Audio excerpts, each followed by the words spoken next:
my goal is to try not to say like as much as least, or not to say it. It's super safe. That is because my thing is, when I learned English, I learned from a bunch of white girls, and that was the like era of.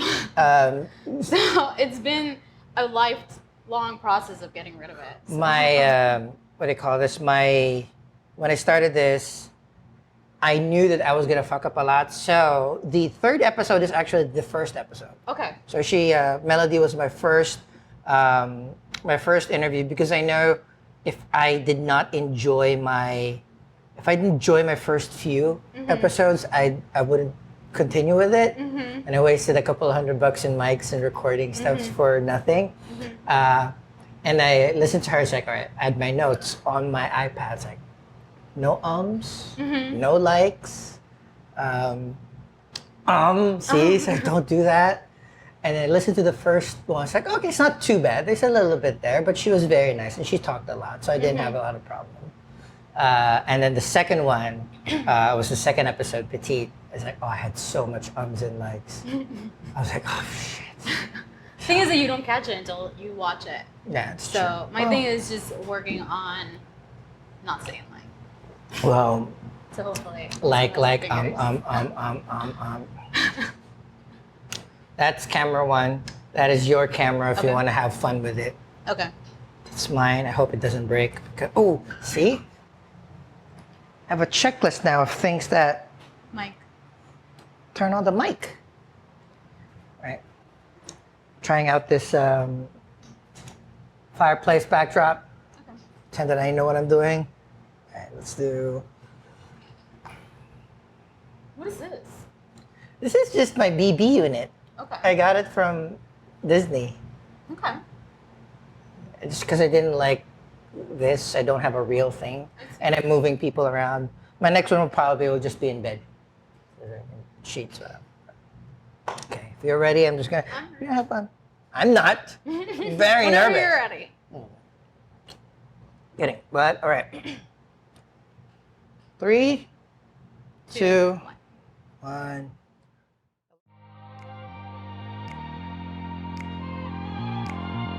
Hello and welcome to another episode of the Fun Shoot podcast, where they talk to light shapers and image makers about artistry and their process of creativity. Today, we have a very special guest.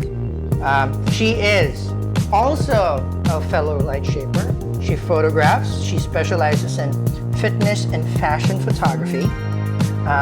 She is also a videographer. She does prints, paints, illustrates, so she is a woman of many trades. And she's also launching her own business, combining a bunch of her other ancillary interests. Welcome, Miss Vicky Good. Thank you very much for coming. I'm very glad that you reached out in one of the episodes wanting dudes. I wanted dudes too, but it's, most of my friends are girls, so. See, that's so weird. Most of my friends are guys. Then we're gonna have all your friends here. But thank you very much for coming. I appreciate the support. I love feedback, and it's also good because we shot more than half a decade ago, more than 5 years ago. Yeah. And back then, you were a photography model or model photographer? Well, the model part, I guess it's something that's always been on the back. Since I was 3. I don't usually like to come to people and say like I am a model. It's just more of like, have you ever modeled? I'm like, actually, yeah, since I was 3. But you reached out to me, and I think I started following your work around the same time when I was going into my bodybuilding competition. So as far as like being in front of the camera, it became more and more just because part of my journey of being on stage for bodybuilding, a lot of people were just kind of reaching out for to me for that very purpose. Although the reason I but the reason I wanted to follow in that path was more just to kind of understand my subjects more. I've been, I guess I always was taught that part of being able to capture, a great image was to understand your subject. And to me, even though fitness was in my life for a good period of time by that time. I wanted to get more involved with fitness, bodybuilding, as far as me being a photographer for it. And at that time, not so much now because things have changed ever since, like you said, it's been almost, 6 years? 6 years, yeah. There weren't many photographers that I knew of that lived the lifestyle of fitness. And true. That is very true. Yeah, and being in front of the camera, like almost my whole life, it was just kind of something where, you shoot with somebody, and a lot of times your photographer doesn't really understand how it feels being in front of the camera. Like having to pose and doing all that stuff, and being and having to live a lifestyle with fitness, it's a whole different world. Yeah. And being in front of the camera and posing for showing off your muscles versus like a beauty style, it's a lot more exhausting. So exactly. I was just like, how can I connect with my subject to get those images like as fast as possible and make my subject as comfortable as possible. That's all. I mean, and we touched on a lot of very cool interests that tell the people out there. One, how did you get started modeling at 3? What did you like modeling? How did you get into fitness in the first place as well? So, I mean, all the other stuff kind of blends into it. You said you wanted to understand your subject more. That's why you are both in front and behind the camera. But yeah, tell us how you got into modeling and your fitness stuff. Well, with modeling, I I hardly remember how I really got into it. My mom put me in it. I do remember as I was getting older, I have always kind of been like a tomboy. Most of my cousins from where I was born at in Puerto Rico are males, and I don't know, just wearing dresses and putting on makeup and like doing all that kind of catwalk stuff was just something that was just not me. I actually almost hated it. I kept crying. I was like, Mom, I don't want to do this. Catwalk models, the pageanting? You do the pageant stuff? So there is a difference. So pageant, you usually kind of do what, like... A talent portion? Yeah, like a talent portion and all that, like you get asked questions. This is more of where you get companies for clothing for kids. And then they just hire kids from agencies, and it's more about, just like any catwalk there is in the fashion industry. For example, when Fashion Week comes around, it's about just showing the line that the designer created. So I just was one of those kids. So you just kind of go, at the time, it would just be like in a mall or something like that, and then you just walk, and you have to have like a special walk or kind of show certain, it's more about the clothes. Interesting. So, and then fitness came in at what age? How? Why? Fitness came in, I think I was like 18, just freshly right out of high school, accidentally, basically. I needed a job. My mom was like, well, they're hiring at this gym for front desk. And I was like, okay, well, at that time I had just moved out of my parents, so I basically need a job. Whatever job. Whatever job that pays. It's like that manages my schedule because I was going to school at the same time. So, they needed somebody to open the gym at like 4:30 in the morning. So I was just like, I'm your girl, I got this. And that's basically how it came around. So in the very beginning, it was just more of like, I'm just here to like make the money that I need to pay rent. Eventually you just become friends with the staff. And me, like I said, being a like big tomboy, I was just like, well, I've never really worked out, but I like hanging out with the guys and like, just more about like, I don't know, I just get along with them a lot better than girls. Interesting. Things change over the years, but still, I would just like spend time with them, and that's what they did. Is like, well, if you want to hang out with us, like this is what we're gonna do. So we're gonna go flip some tires and like, just casually flip some 500 pound. So it's like, sure, let me go do that. And that's basically how it kind of evolved. And eventually, I just started noticing like my body changed. And I mean, for as long as I can remember, I did suffer from like, and I still kind of do a little bit, kind of something that doesn't go away. I suffer from like body dysmorphia. And so like, not being able to be okay with the way I look. And, when I was younger, I just did everything like the wrong way. You get influenced by media, to the Subway diet, to this and that. And basically I was just doing it wrong when I really all I needed to do was just move around. So I started noticing like changes, and it just kind of became something that like I just added into my life like every single day. That's amazing. Didn't even plan on touching on that subject, but that is a good message that we want to put out right on top of the podcast is we all have our anxieties. I'm still, I think I will never get over it. I just hate being short. I hear you, man. But I think you're taller than me. So. yeah, but short for a lady is petite, cute. Some people seek that out. They like shorter ladies, cuter ladies. I don't think a lot of women out there are like, who's the shortest guy that I can date? You'd be surprised. I'm probably like walking in the wrong circles. But again, if you have problems with yourself, your body, your mind, whatever, we're at 2019. There's so many people in communities and both online and offline that you can reach out to help out. But in the end, it's just doing something. Yeah, it is. Like move your body. You'll enjoy. I enjoyed like doing this kind of part of keeping myself busy during the downtime, learning a few new skills, playing video games. I still eat like crap, but it makes me happy. Same. But before we move on, because I know we're a couple of minutes in the podcast, we know a little bit about Vicky. Housekeeping. This, again, is the Fun Shoot podcast. We have episodes most Wednesdays. During the summer, we're going to have additional fun content. So watch out for that. If you are listening on iTunes, Google Play, Stitcher, Spotify, thank you. We'd love it if you'd like, subscribe, and share this to your friends. And also, if you want to see our mugs. So my ugly mug, her pretty face, on the YouTubes. Just go on YouTube, search Fun Shoot Podcast. All the links are on all my descriptions. Give us a little bit of subscribe. It helps the future of the content.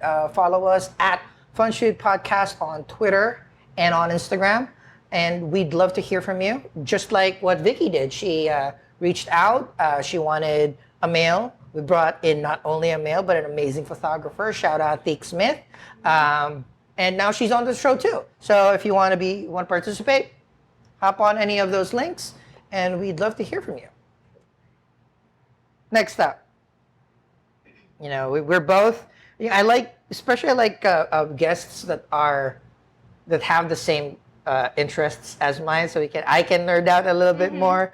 In the end, this is still mostly a photography podcast. So the usual first segment is the backdrop. We've learned a little bit about you, a little bit of your origin story. Let's talk a little bit more about your photography. What is your brand of photography? How did you get in that? My brand of photography. That's kind of a hard question because I feel like I shoot so many different things. It's very hard for me to kind of just stick with one style. I guess I would probably say just overall just movement and the beauty of what Mother Nature kind of has to like bring to the world. Nice. Versus whether it's like nature or just like the human body. So I mean, to me, the human body's always just kind of been like a very interesting subject. 100%. Like overall. I studied medicine before I even got into photography. Interesting.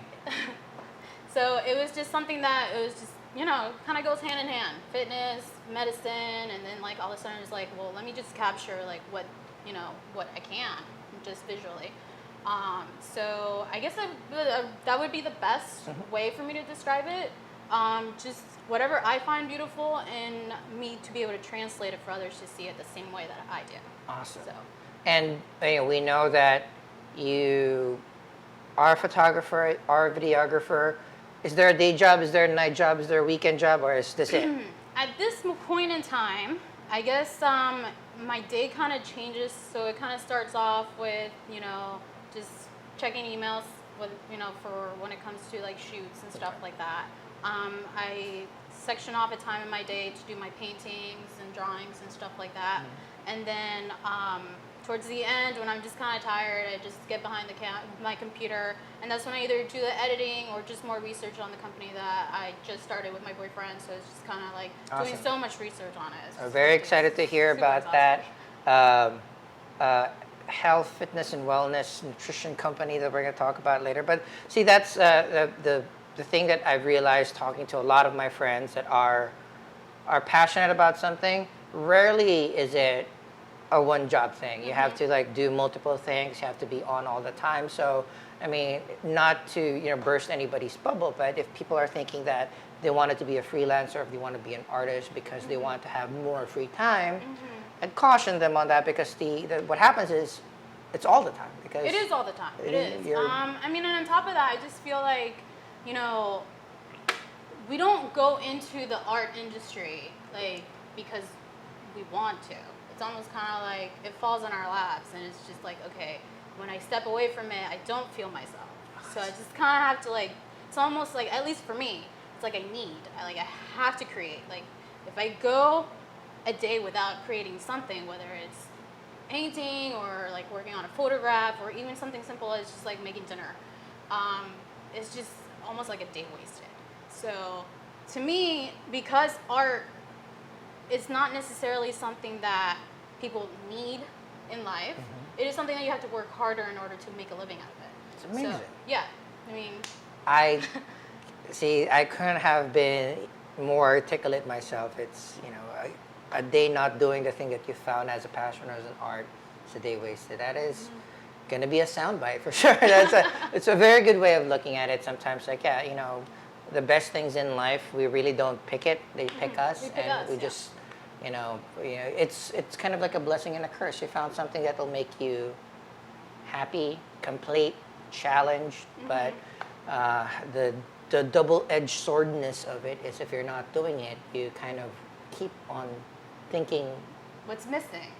Why am I not doing that more? Yeah, exactly. How can I do that more? And usually it's the good thing about it is that we live in a time where you can do it. 100%. So versus, you know, I'm sure like 20, 30 years ago, not only would it have been harder, but I guess almost in a way where, like, why are you doing that? You should be like a doctor or like a lawyer or any of those kind of like typical, you know, safe jobs, I guess you would say. Like, that's true. And that doesn't preclude that those jobs, those safe jobs, can't be somebody's passion, of can't course somebody's they can. dream. Yeah, definitely. But, you know, hopefully more people align what they are, who they are inside, what they do as for a living. It's very hard, and hopefully if you have friends and family that are pursuing a passion, help them out.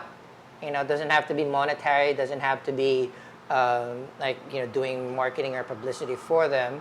It's more like, you know, share their stuff.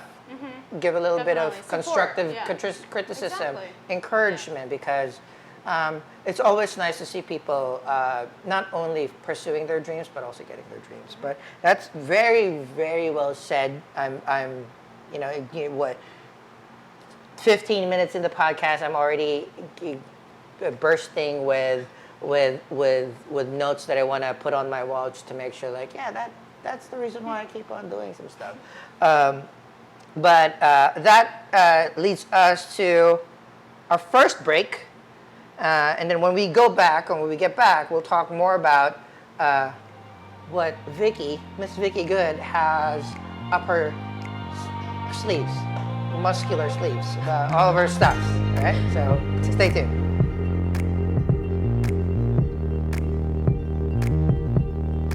And welcome back. See, I'm just, there's no need for the breaks. I'm just practicing when we have sponsors. Oh yeah, no, that's definitely a good. Give you vision board my stuff. Sponsor Canon, sponsor me. Canon, please. A couple of RPs, I'd be happy. But we're back with Miss Vicky Good. We know a little bit about her background now, how she got into her photography, her day, afternoon, night, all the time job. Now we're going to get into more of the nerdy stuff because I know we have the same interests aligned. So tell me about the gear. What do you use? What do you like using best? And I think my chunk question there is, unlimited budget, what would you want to use? Oh man, right? If I had limited budget, I guess whatever. Well, let's start with what you have right now. What are you using with right now? So right now, I invested into the Sony Alpha 6000 a couple years ago, and it's just what I've been using so far. I transferred from Canon to Sony. Ouch.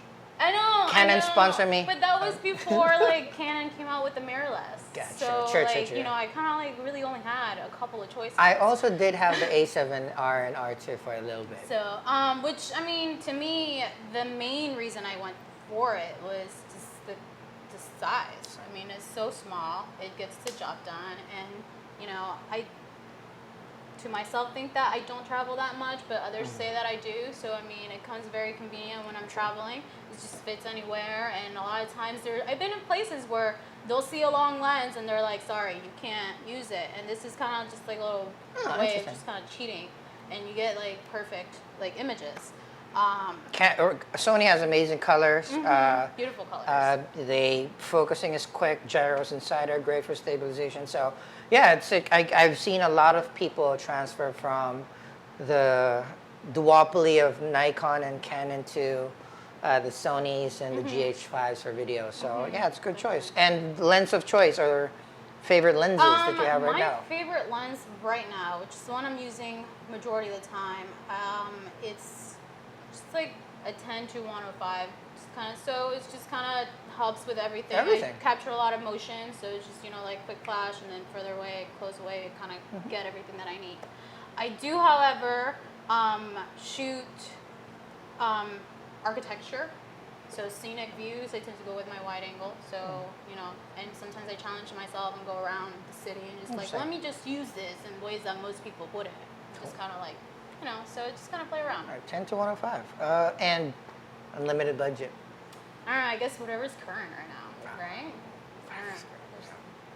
No Leicas, no I would. Hassies. Yeah, no. I would go with that. I mean, they're all, you know, they're completely out of my budget. That's true. For me, as I was looking at it. Give it all. Yeah, so, you know. I'm also, apart from the sponsors, Canon sponsor me, I'm willing to existence the drop in price of a 1DX Mark II, so I can both shoot decent photos and to quickly do 4K video, but and not change my lenses. Yeah. I actually, you know, for me, I'm quite different. I like bringing like giant stuff. Because, you know, it's more of like the intimidation factor. It is. I mean, you know what? There is that. I would have to say I've experienced working with, what was it called? Like, the Magic Box? Black Magic Box? The Black Magic? Yeah. And that was, I think it was around the time where the first kind of came out. And it was like the only person in the pit with it. And just being like a small person with it, everybody just like, oh my God. That's... Just using the 4K. Back then, it was like, wow, 4K. Yeah, exactly. So, you know, it is kind of like, yeah, you're right. So it's almost, you know, I don't know if you ever worked in a pit, but it's kind of like it's Tell me about working in a pit. So in a pit, I mean, it's... I hate sweating. It comes around. Because even on the coldest days, you will be sweating. The thing is, everybody's just working and fighting for the same shot. Basically. And that's my kind of question. Like, if you're packed in a pit, it smells like a pit a lot of times. Oof. So bad with smells too. But also, you're there, and that's your angle for the rest of the time. Are you just gonna wait for the subject or the concert or the act or the performance to go to you? Right? Yeah, basically. I mean, it kind of almost depends. I have never shot a concert, although, like, I wish I need to. Like, that's one of my goals. But all the pits that I've been involved with are for fashion. So it almost depends on the runway. So you get your U runway, your straight runway, like any of those, you know, kind of depends where you sit, and usually kind of want to plan it out. Got it. Because if it's a U runway, after a certain point, like you're only getting the back. So you want to make sure you're kind of sitting like on the like lower level, kind of dead center is always the best spot for like any of the runways. And that's the thing is you want to make sure you get there like way ahead before anybody else does. So you can kind of claim your spot. And you also have to take in consideration that there's a lot of like cameras that already had paid and already claimed their spot. So you kind of have to be like, all right, well, this is where the house camera is. So let me sit as closest to them as possible because obviously the house camera is going to have your best shot. And to me, I was able to get good spots, and I still to this day get good spots because I make friends. Okay. So it's about making friends. It's about being kind. I don't know, like, I've run into so many times where, like, people are just not nice and they get kicked out. So that's the other thing. Just because you've been in business for a long time doesn't mean that you kind of, like... Yeah. Like in life, I mean, doesn't matter if you're a regular at a bar, if you're an asshole, you're going to get kicked out. Exactly. So, but it is, you know, it's very stressful. I think I even made a video about, like, the way to treat your body after, because you are put in situations and positions, you're holding your gear, you're like scrunched up, someone's leaning on you, all kinds of stuff for like, you know, for hours, when in reality you're really only shooting like a 2-7 minute like runway. So runways are 7-10 minutes per set. Depends. Usually how many sets? What do you mean how many sets? Like, is it like do you have rounds of it? No. So each designer usually just has like one runway show. And depending on how many like outfits, garments they create, depends how long it's going to be. Roughly, it would be from like 3 to 5 minutes, and then you get some of your designers that do a lot of garments, and they'll be like up to 7, maybe 10 minutes, which those are the ones where you're just like, oh my God, you know, you just want to make sure that you have enough storage in your car, enough battery, so you're not like switching it up in the middle of the dark. And on top of that, like you're set comfortably enough to be able to stand that whole entire time.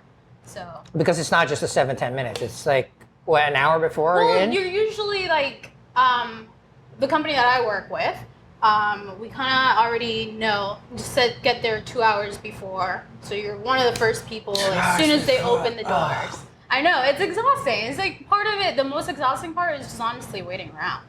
And then you find your section, you know, accommodate with other people, make sure that you're not going to get anybody that gets their head inside, like in front of your view, anything like that. And then you're just waiting. Luckily, majority of designers tend to do like a rehearsal, so you kind of get like a big, like, or a little bit of like a section in time where you get a little preview, or at least how they're going to be walking. You kind of going to like set your settings based on that. And then after that, it's just waiting around even more. Then you get all the like celebrities that come in if it's that type of show. And then if you are in a team where you have multiple, you know, cameras, they can go and take that while you're staying. If not, then you're kind of have to be like, all right, let's see who I can trust to save my spot, so I can go and interview who I need to interview, or shoot who I need to shoot, and then come back. So, and then the show starts, and it's basically like done, and that's it. So it's more about like the prepping. I mean, and my favorite photography quote is from Annie Leibovitz, and she just said photography is just mostly moving around furniture. It is. You're either setting stuff up, striking things down, and the thing that you do is like a couple of minutes in yourself. And you know, yes, there's some edits here and there, but for the most part, it's just like me. I do most of the stuff in my apartment living room. So I move stuff around, becomes a set, and then move it back. Especially here in New York, right? The space is so much different. Yeah. And I know, like, at least outside of New York, you probably have like a whole room set up for Hopefully, yeah. But here, I mean, at least in my apartment, you have much bigger space than I do. Yeah. So in my apartment, it's the same way. I have to like hide things, like put things in the corner. I've switched coffee tables multiple times now because I was ruining my back lifting my coffee table. And then we have our special guest, Vicky. She is our mascot. She is my daughter, and she also is a model. She likes being shot. She looks like a beautiful model. But thank you, Whiskey, for the great segue. But all right, so we know a little bit. So that's how you prepare for shoots. Shoot, yes. And give us a little bit of like you mentioned you had tips on how to take care of yourself after grueling pit sessions like this. Well, not just for pit sections. I mean, when you really think about it, like being a photographer, videographer, like you're carrying so much gear. Yep. So much gear. It really like surprises me the amount of people that, and I don't judge them, but that don't strengthen the muscles that you need in order to like withstand long hours. So for me, I was one of like the smallest people in my team when it comes to Fashion Week. And which I work for the FNL network, by the way. Shout out. But I was able to just carry all this gear, and people were like, "You sure you don't need help?" I'm like, no, I'm fine. Like, it's no problem. Like, I'm a bodybuilder. So I can lift you. But to me, it was just like, you know, I prefer being able to last long hours, being able to not worry about people stealing my gear, and just keeping it all, and then just going home and then just, you know, like whether it's stretching or anything like that, you know, to be able to like get ready for the next day. And you get, for example, in the pit, you have so many hours where you're just sitting around with the same people, and you do talk, and you get like, and you hear all these like, my back is this, my shoulder is this. I mean, don't get me wrong, I suffer from photography shoulder, but it's a matter of like taking the time outside of shooting to be able to treat those problems, so it's not a problem, because I love what I do.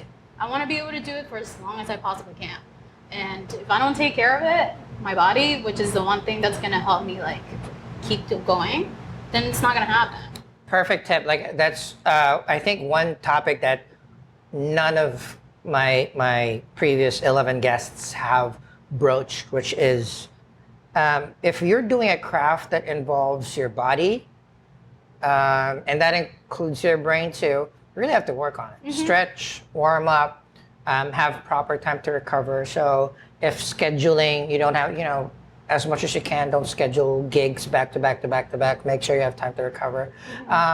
That's pro tip, because I myself, like I'm the opposite. I'm gonna pack my schedule with whatever that I have, but most of my stuff is corporate. I sit in front of a computer for the most part. But see, that's another part. So we get now, we're constantly editing behind the computer. So sitting down, you're like crunched down, like you're all like curved up. Like, you want to be able to like open that up.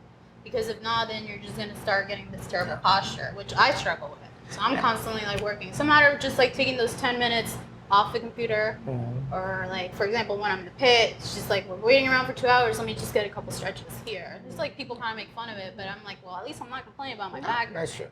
No, everything that you can do, stretching is free. You can do it by yourself. You can do it all the time. You can do it as soon as you get home, when you wake up.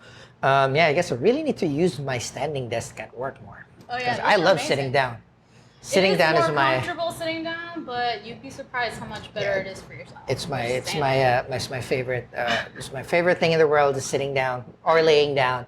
1A, 1B, which leads us to the next segment. Vicky's very familiar with it.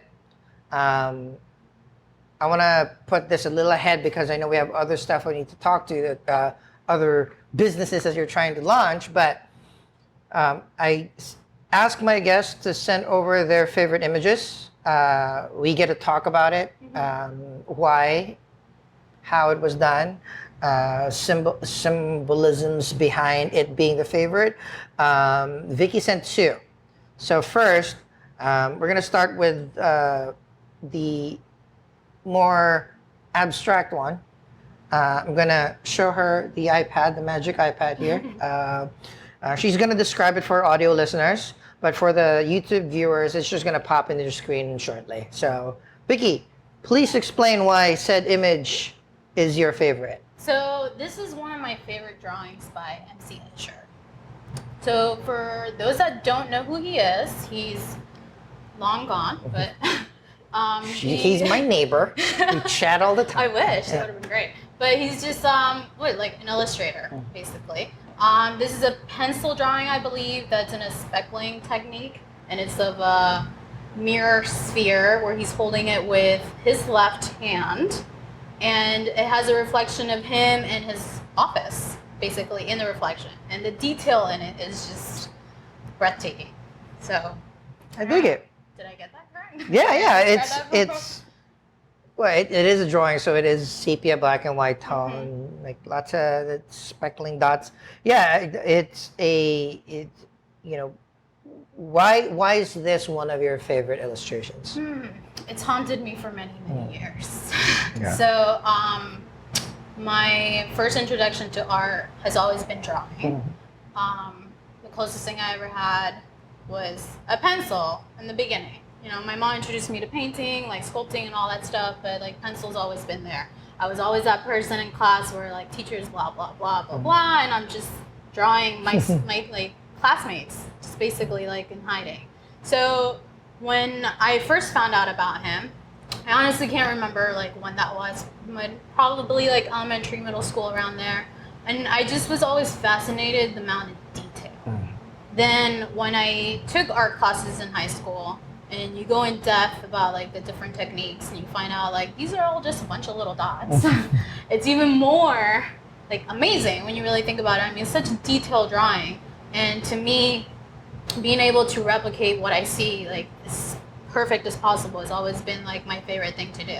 So to me, he's just somebody that I've always idolized, and this is probably like the one image or drawing that I think I can think as one of the first ones I saw. I mean, I've been to his museums and stuff like that, so like, you know, he does so many different things. I believe even that the vessel is inspired by him. So it's just, I don't know, he's just very like remarkable person.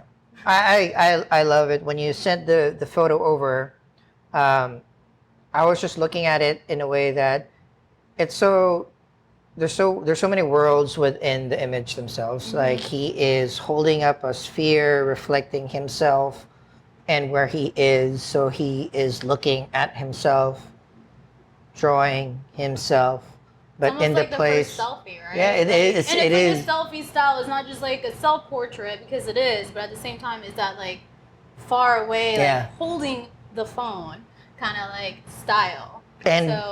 And I kind of cheated because, as you may know, whenever my guests send their favorite pictures or favorite images, photos, I too pick my favorite image of them. But when Vicky sent hers, I was also entranced by MC Escher. So when I was looking at it, it's like, damn it. Now this is gonna be the one that I would want to discuss more because, you know, yes, you have like we had shots. I still have out your silhouette photos when you were like extremely buff and you were able to become my bodyguard.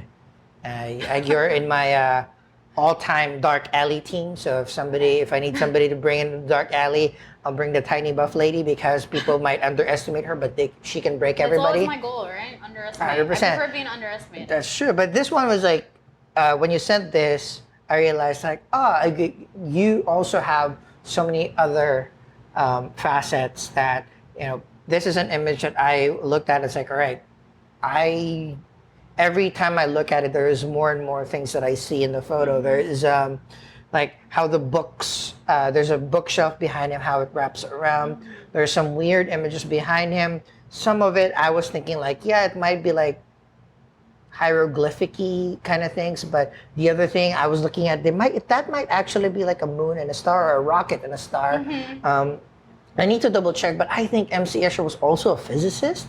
Because I know an Escher that's a physicist that is part of one of the books that I'm trying to read, G.E.B. Godel Uscherbach. I think it's him, but, you know. I believe he went to school for architecture, even though he didn't complete. Yeah. And with all that. So a lot of his drawings involve math. Yeah. All those, like, stairwells that are, like, never ending. It's basically him doing, like, math and just, like, putting it in, like it's like weird optical illusion, mind-breaking kind of stuff. So, so this one was like, when you're looking at it, it's like, it's much like the never-ending staircase stuff and all the other optical illusions. This is more like, all right, I'm looking at it.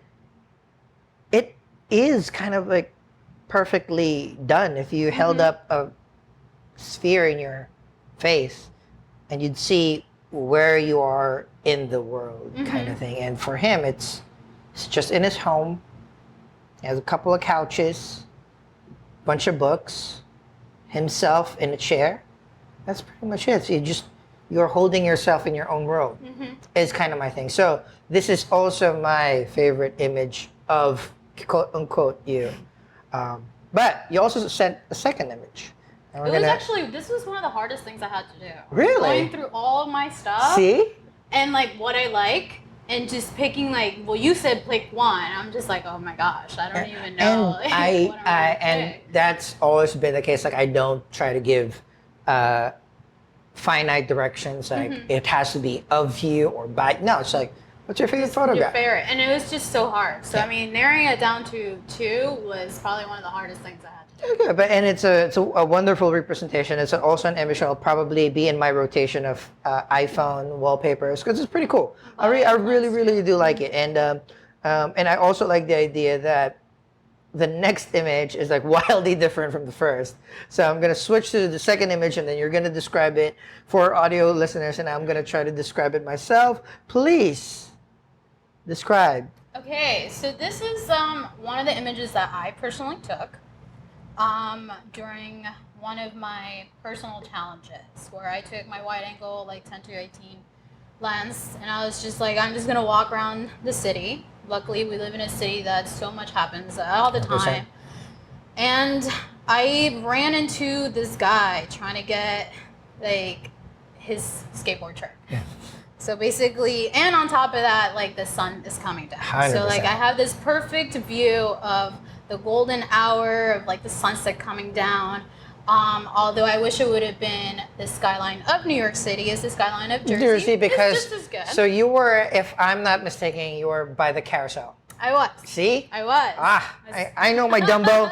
I don't know, I just was walking around. I was actually originally just taking photos of the skyline, and then I started hearing skateboards, which, you know, like, to me, sports in general, like, is like, I hear it and I'm just like, I need to go see, like, what's happening over there. And I just see this kid just trying to, like, do his trick, like, over and over and again.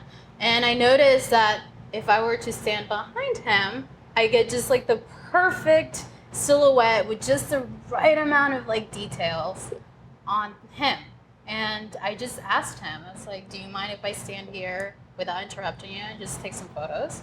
And he's, sure, no problem. Most people tend to be pretty like cool about it. I can never do it. I mean, that's the one reason why I am a studio photographer, because they come into my domain.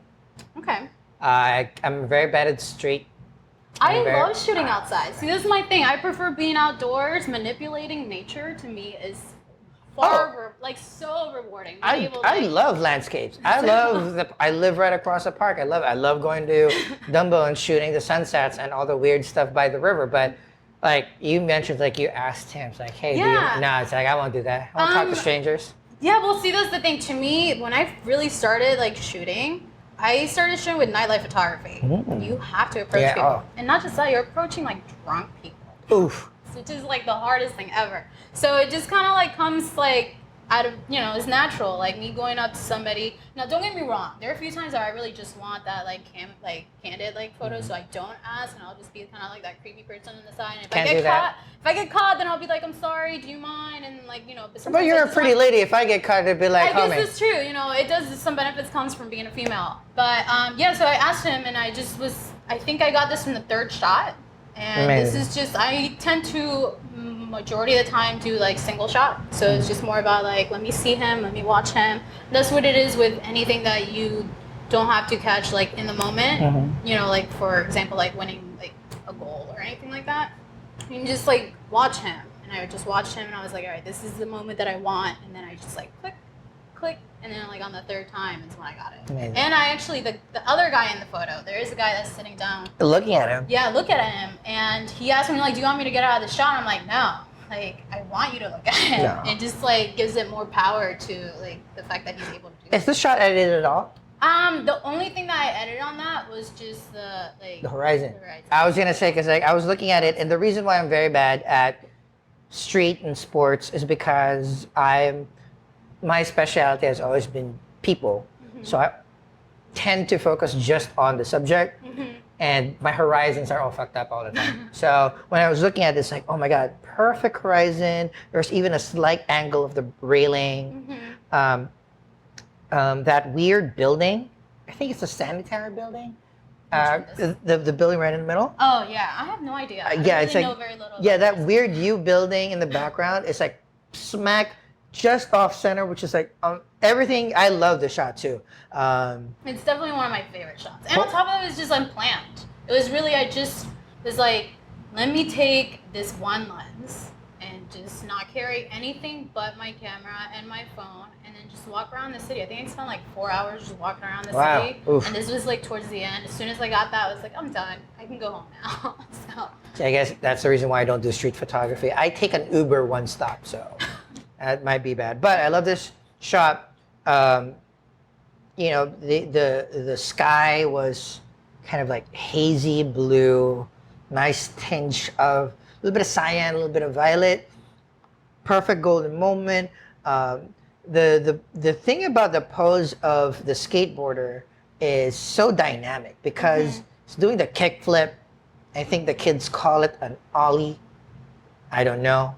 But his hands are Out It's in like the air, yeah. flying like an eagle. He has that, rim lighting from the sunset. You can see like the movement of his shirt. The shirt is Just, like the ripples of the shirt. His friend or that dude, I'm assuming, that was with him was like looking right at him too. So it's like everything draws you to the skateboarder flying, and then you can imagine it because he's on probably like the right third of the frame. You can imagine him flying through the entire landscape. So this is just a technically amazing shot.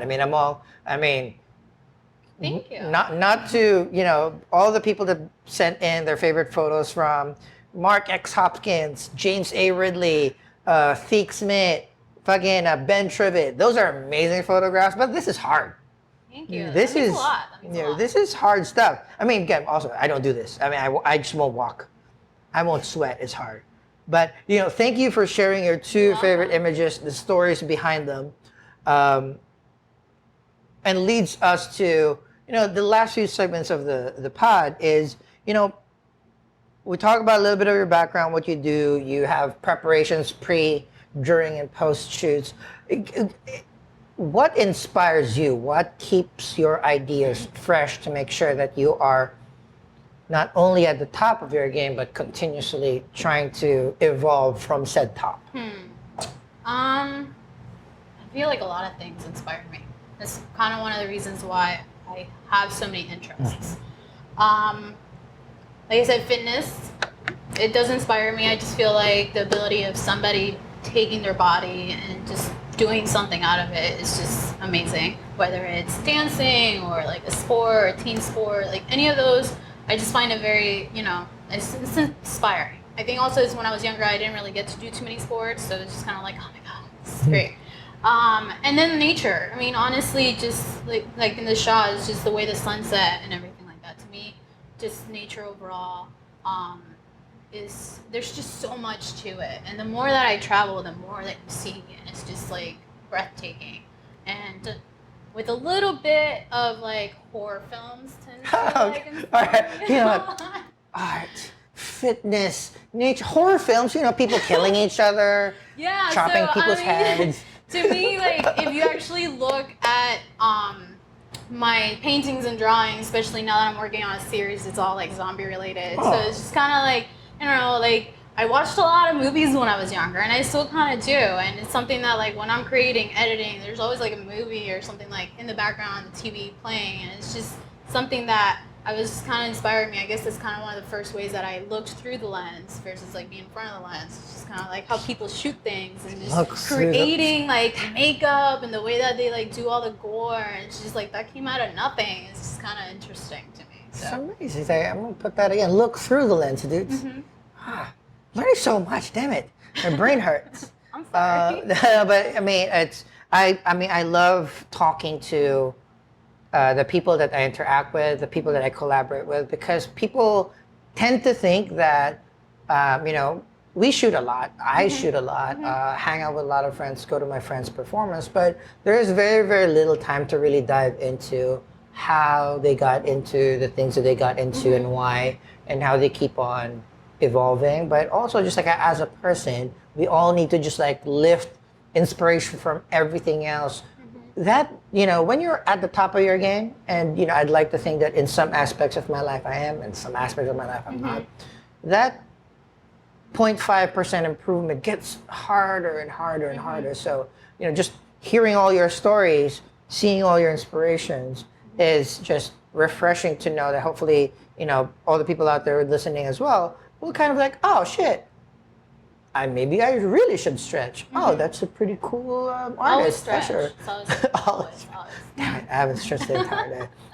But I also did not want to end the podcast without talking or giving a little bit more time to my last segment. I usually call it TFP, Trade for Passion, because you have a lot of them. And, aside from the photography, aside from the fitness, you have a couple of other different projects that you're working on. Just tell us more about them.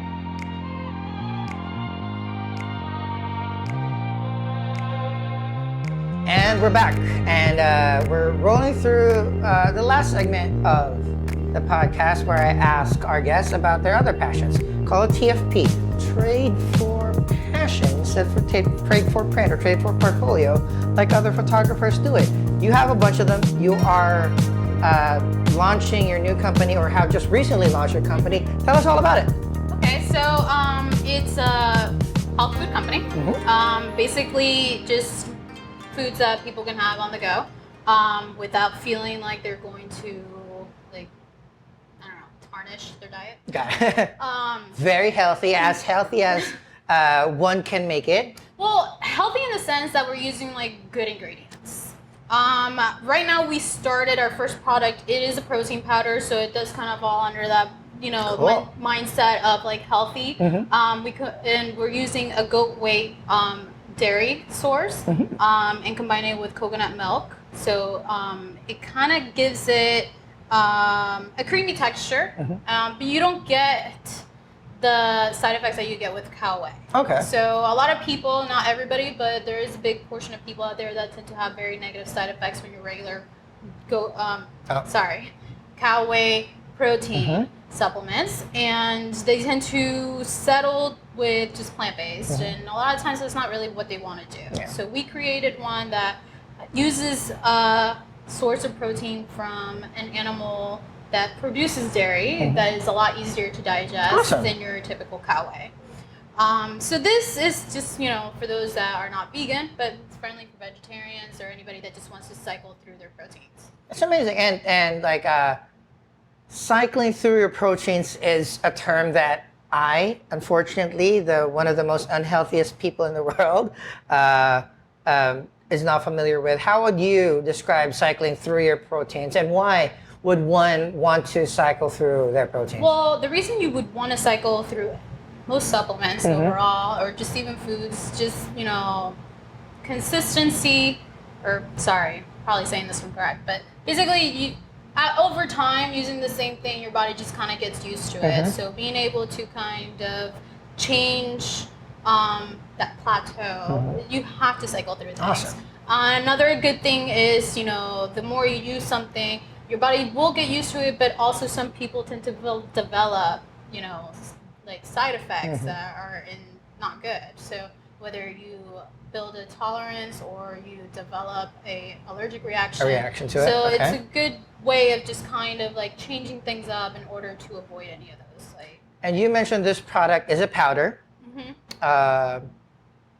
For a person that says, I use supplements, it kind of alludes to like bodybuilders or people that are fitness freaks. How would like a regular person just use these protein powders? That's really interesting that you asked me that, because it's, my boyfriend and I being like fitness people, the first thing that you get, like, oh, this is just another protein supplement just so I can like be buff, lose weight. And it's really not. It's honestly, the one that we created is actually a little higher in calorie than your basic like just protein powder. The reason we did this is just to sustain you a lot longer. But we did it for people that are constantly on the go. And eating is something that you need to have in order to like fuel your body. So whether it's you're somebody that like is in a desk constantly like doing things, or even like somebody like a gamer, instead of like dealing or settling for just snack foods, this is kind of something that you can just kind of introduce, and you don't feel guilty about what you're having, and you still get a satisfaction of like, for this particular product is more on the sweet side. So it is kind of like satisfying for, like for me, for example, I love sugar. So it's one of the hardest things for me to like step away from. So it's kind of something that I take whenever I feel like that sugar craving, and I feel like my next meal is not going to be coming up anytime soon. So I just kind of like drink that. You're speaking my language, that you mentioned like people on a desk or people that are gaming, but that is a trend that is happening everywhere too. Like if maybe 5 years ago, 10 years ago, when you say supplements, it's just for people that are going to use it pre-gym, at the gym, or post-gym. When you can use, this is protein. This is just protein. Very tasty, healthy source of sustenance that you could use to replace your Mountain Dew and Doritos when you're doing a 5-hour marathon stream or video gaming thing. Or if you just want to like hunker down in your apartment the entire day and not leave and not want to cook and just want to cuddle up with a book, Yeah, and it's great. I mean, we actually have posted a couple of recipes that are really good. Okay, so what are your like go-to recipes for this protein right powder? now, my favorite one is my orange cream. So it's very similar to an orange Julius, which is delicious, especially now that it's the summer. Mm-hmm. So you get your orangey, like citrusy, like refreshingness out of it. Plus, you get that protein in it. So it's almost like a snack. Awesome. On top of that, but we started with this. Our future goal is to create more snack foods that are in the are viewed very negatively. Okay. Or you just kind of indulge yourself from it. So by us, our main goal is to use very good ingredients, high quality ingredients that are not going to do any harm to your body. So the name of the company is called Your Healthy Addictions. So you can kind of get what we're about from that name. Like I said, I have a very addictive, I'm very addicted to sugar, candy, treats, all that kind of stuff, and I always had to make my own stuff at home so that I would know what I was consuming. Especially, for example, when I was doing my bodybuilding show, what you were consuming 100%. is so important. So I wasn't able to go out and get things from just your restaurants and stuff. So I got very used to just creating my own things, and I felt like there was just so many things out there in the world or in the stores that just were not all that great. Yeah. And so my boyfriend and I that's kind of what we wanted to do, is how can we create something that everybody can benefit out of it, but at the same time just don't feel bad. Yeah, I mean, I like the name Your Healthy Addiction. I always tell the story that I'm so jealous about my sister because she loves vegetables. She prefers it. She seeks it out. That's what she wants to snack on. That's what she wants to eat. Not me. I think I'm allergic to vegetables. It's just my tongue doesn't agree with it all the time. I'm telling myself about that. But hey, maybe there's a world out there where steaks and fried chicken is the healthy food, and I would be very, very stay tuned, because we're gonna be pulling out a lot of products that you probably will want to eat. I am looking forward to it. I just love hearing about, like we mentioned in the first part of the podcast, we hustle. People think that, if you're surviving in New York or you're surviving in a big city, you have a job, you're paying the bills, it's clocking at 9, clock out at 6. No. You're shooting, you're editing, you're walking around, you're inspiring yourself, you're making artwork, you're selling artwork, and you're making other stuff. So, I mean, there's so many things that a lot of people are doing. It's we need to put a little bit of shine to those things that are, as you mentioned, it's very healthy. If I will make it a point to make sure to try and replace I have a Diet Coke addiction. That's my jam. So I'm going to try to replace Diet Coke with a protein shake that is made out of goat milk and see where that goes, and make sure that at least I attempt it, and then baby steps until I get to a very healthy lifestyle. Well, it's a good way to introduce a different lifestyle. And I actually like the taste of protein shakes or protein powders in either milk or water. Before, when many moons ago when I was working out, that was my refreshment of choice. Maybe I need to get back at it again. But Vicky, thank you so much for your time and your energy and sharing all your stories about staying healthy. Before we go, tell people more about you and your work, where they can stalk you, where can they buy your artworks, because they are pretty dope, and then where they can support all your efforts moving forward. Well, you can follow me on Instagram at Vicky Good. That's Vicky and Good. That's her real last name. It's actually not. It's my artist name. What? Yeah, most people think it's the real one, but that's because I don't like telling people. Canceled, but I like Vicky Good. Vicky Good, yeah, it's been around for a long time. I think that's the main reason why a lot of people think it's a legal name, that's which I'm okay with. Yes. People thinking that it is. But yeah, Vicky Good is my personal Instagram. I do have Vicky Good Photography for my just photography page.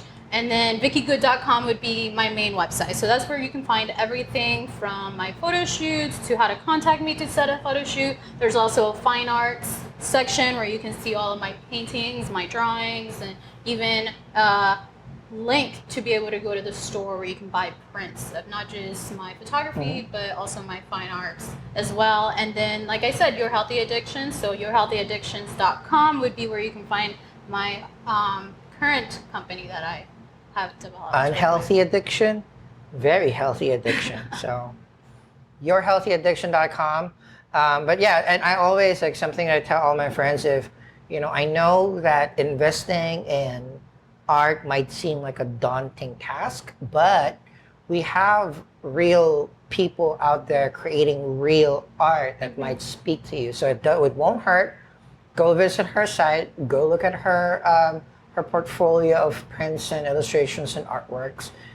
If there's something there that you like, pick it up, put it on your wall. There's something different when you put stuff on your wall, especially regardless if you're in a temporary apartment. There's something about having art that kind of just spurs that little bit of artistry and creativity in you that might push you to do something more grand with yourself. So, Vicky, thank you so much. Thank you. Good luck on the ventures. It's really, really good to see you again. And thanks for chiming in. And you. Thank you for listening. Again, this is the Fun Shoot Podcast. Episodes come out most Wednesdays during the summer months. We will have additional fun content. We will have more ASMRs. We will have guided meditation. We will have cooking shows. We will have weird talent. So just come back on. If you're listening to the podcast, maybe hop on YouTube. Give it a little subscribe as well. If you're watching it on YouTube and no longer want to see my ugly mug, but her pretty mug, you can go to any of your favorite podcasting services out there. iTunes, Google Play, Stitcher, Spotify, or just search Fun Shoot Podcast. Give it a like, share, subscribe, give it a rating, give it some comments. If you want to interact with us, send us an email. funshootpodcast@gmail.com. Leave us a comment at funshootpodcast on both Twitter and Instagram, and we'll be happy to put it on the show and follow up other guests, more topics for future guests. So thank you, and we love you.